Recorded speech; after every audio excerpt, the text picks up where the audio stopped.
Doctor BR Ambedkar Konaseema జిల్లా రామచంద్రపురం ప్రభుత్వ polytechnic కళాశాల సమస్యలు పరిష్కరించాలని, ప్రత్యామ్నాయం చూపించకుండా పాలిటెక్నిక్ కాలేజీని తొలగించాలనే నిర్ణయం సరైనది కాదని, పాలిటెక్నిక్ కళాశాల భవనాన్ని వెంటనే పూర్తి చేయాలని కోరుతూ పీడీఎస్యూ ఆధ్వర్యంలో ఆర్డీఓ కార్యాలయం వద్ద ధర్నా నిర్వహించి ఆర్డీఓ ఏఓకు వినతి పత్రాన్ని అందజేశారు.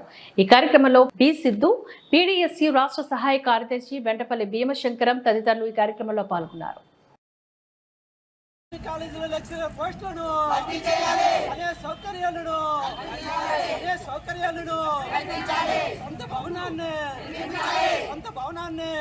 Polytechnic college. సిద్ధు, పీడీఎస్యూ రాష్ట్ర సహాయ కార్యదర్శి, రామచంద్రపురం ప్రభుత్వ పాలిటెక్నిక్ కాలేజీ సమస్యలు పరిష్కారం చేయాలని ఈరోజు ప్రదర్శన చేస్తున్నాం.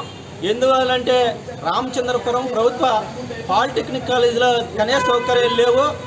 అదేవిధంగా ఈ ప్రభుత్వ పాలిటెక్నిక్ కాలేజీ భవనం సంబంధించి గత 5 సంవత్సరాలు నిర్మాణం అవుతుంది. ఇప్పటికి కూడా పూర్తిగా నిర్మాణం చేయలేదు. ఓ పక్కన ఇది ఇలా ఉంటే గతంలోనే 400 మంది విద్యార్థులు పాలిటెక్నిక్ ఇక్కడ సీట్లు ఉండేవి. ఏఐసిటి నిబంధనల ప్రకారంగా కనీసం తాగడానికి వాటర్ లేక, తరగతులు లేక 400 సీట్లు ఇక్కడ పూర్తి చేయలేదు. ఇప్పుడు ఈ రోజున 120 సీట్లకు సంబంధించి ప్రభుత్వం పాలిటెక్నిక్ కాలేజీ అడ్మిషన్లు ఇచ్చింది. 120 మంది విద్యార్థులు ఉన్నారు. వీళ్ళకి కూడా కనీస సౌకర్యాలు లేవు. కానీ ఒక పక్కన ఇది కొంతమంది ఇక్కడ తరగతి గదులు లేకుండా చేయాలని చూస్తున్నారు. ఇక్కడ నుంచి మార్చాలని ప్రయత్నం చేస్తున్నారు. అంటే ఇక్కడ ప్రత్యామ్నాయం లేకుండా పాలిటెక్నిక్ని ఎలా మారుస్తారని మేము ప్రశ్నిస్తున్నాం, అడుగుతున్నాం. ఎందువల్లంటే ఇక్కడ 2014లో పాలిటెక్నిక్ కాలేజ్ వచ్చింది.